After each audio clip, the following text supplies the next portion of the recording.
Let me tell you something you already know. The world ain't all sunshine and rainbows.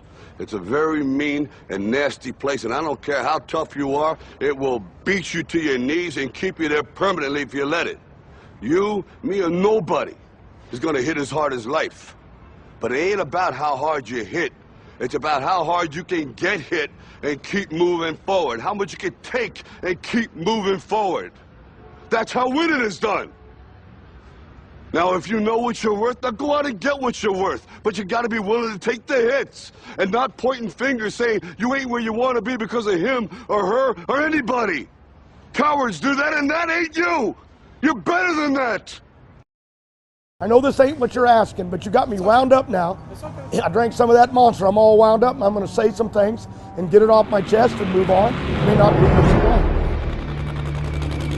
The Babe Ruth story, did you ever see it? The guy's standing there, and he says, "Babe, what about me?"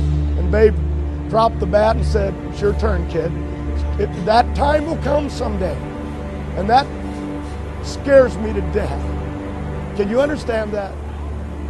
That scares me to death, because I love it out here.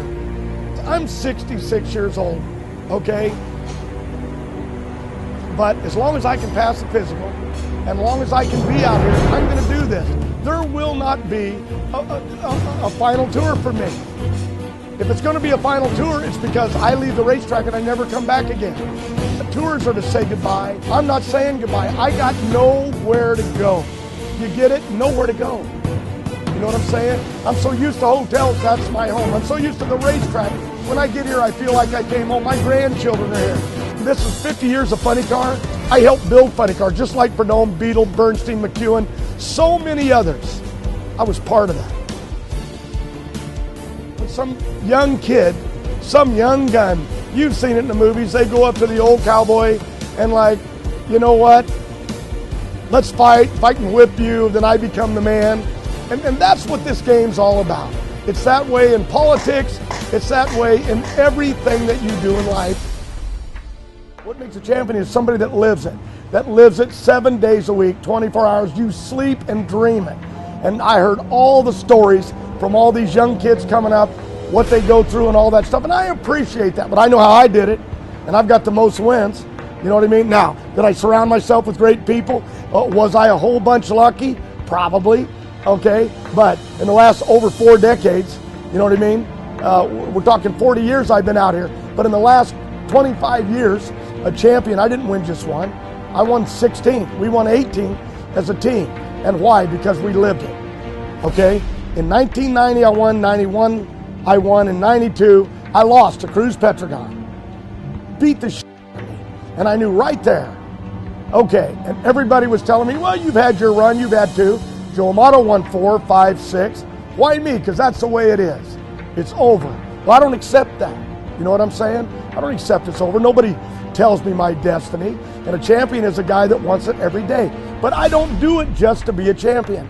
I do it because I love it.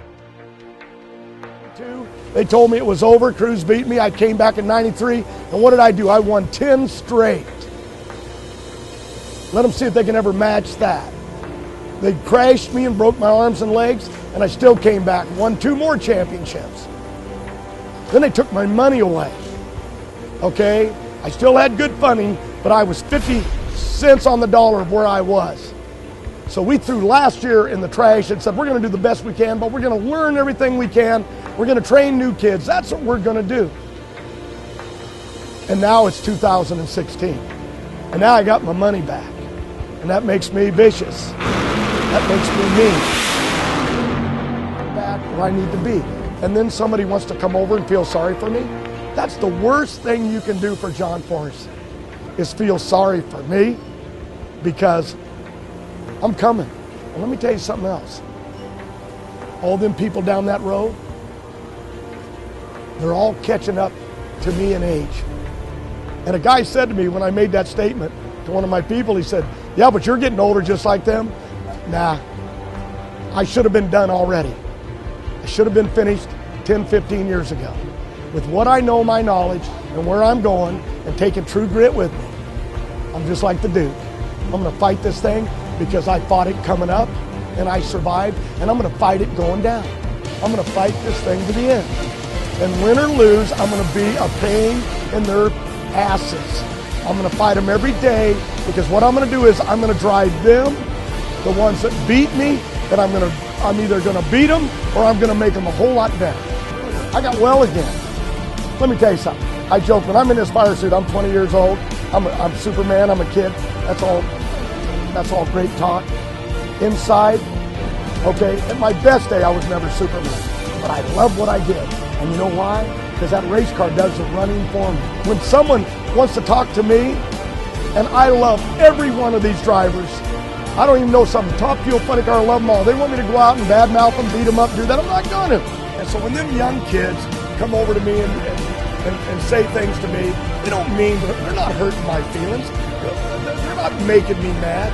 But when a kid says to me, God, haven't you proved it enough? And you look tired. I look tired for the last 20 years. I am tired. But I thrive on this stuff. And when they say that to me, I told a kid the other day, why don't you just march over across the street and stay over there? Because you know what, kid? I'm coming with my and I'm going to kick your ass. That's what's coming.